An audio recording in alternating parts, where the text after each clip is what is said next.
केसरी की नादानी।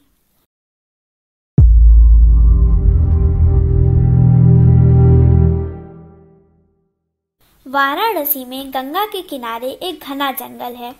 बहुत समय पहले की बात है। उस जंगल में एक सिंह राज्य करता था। उसका नाम था केसरी। केसरी की प्रजा उसे बहुत चाहती थी। था भी ठीक, क्योंकि केसरी प्रजा का बहुत ध्यान रखता था। उसके दुख दर्द में साथ देता था, सभी की सहायता करता था।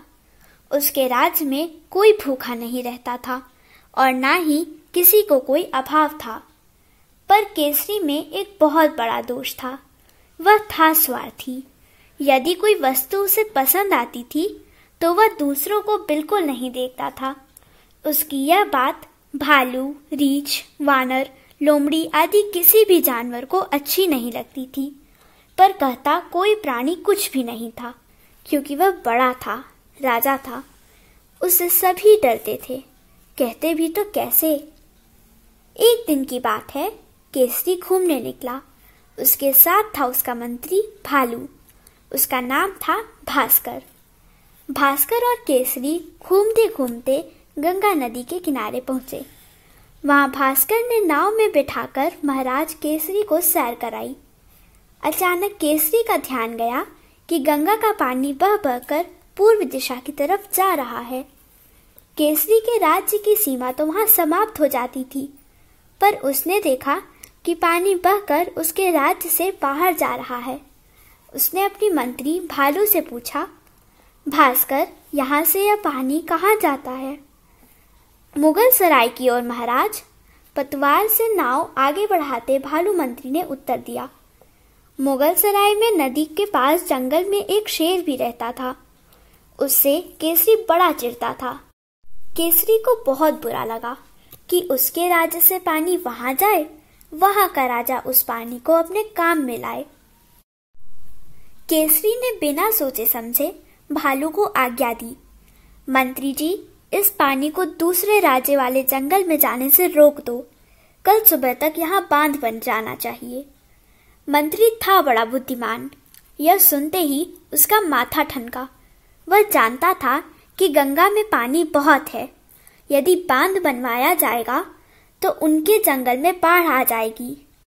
उसने बड़ी विनम्रतापूर्वक सिंह से कहा, महाराज, कहीं ऐसा ना हो कि वह बांध बनाने से हमें ही नुकसान हो।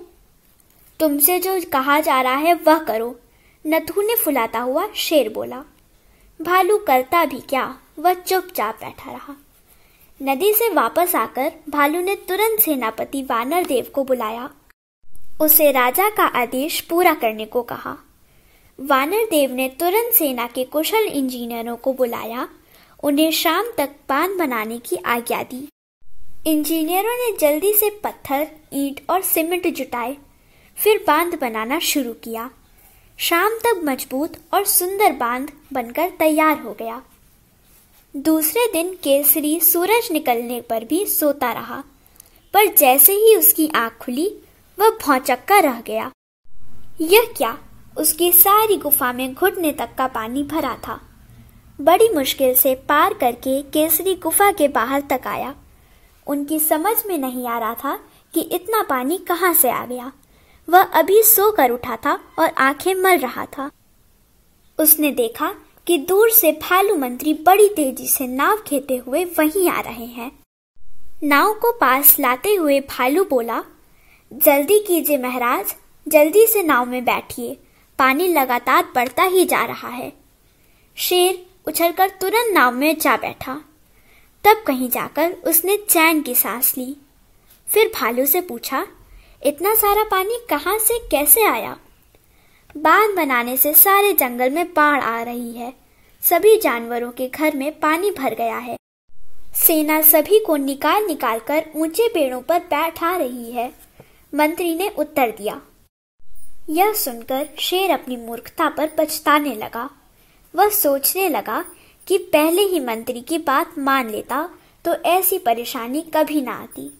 उसने तुरंत सेनापति को बुलाया और तुरंत ही बांध तोड़ने की आज्ञा दी।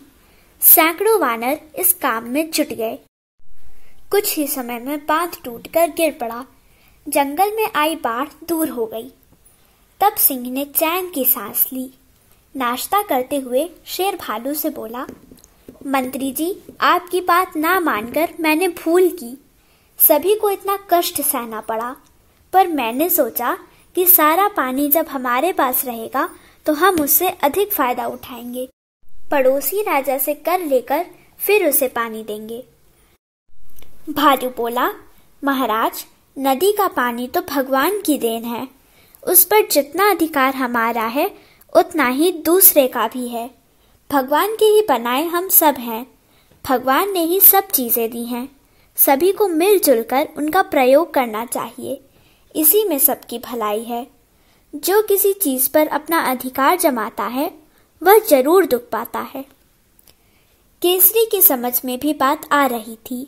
वह सिर हिलाता हुआ बोला, ठीक कहते हो तुम। मेरी तुच्छ बुद्धि के कारण ही तुम सबको दुख उठाना पड़ता है। इस घटना ने मेरी आंखें खोल दी हैं।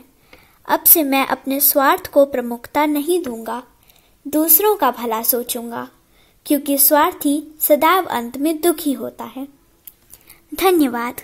अगर आपको हमारी यह वीडियो पसंद आई हो तो इसे लाइक करें, कमेंट और शेयर जरूर करें और हमारे YouTube चैनल ऋषि चिंतन को सब्सक्राइब भी कर लें। साथ ही बेल आइकन को भी दबाएं ताकि आपको आने वाली वीडियोस की नोटिफिकेशंस मिलती रहें।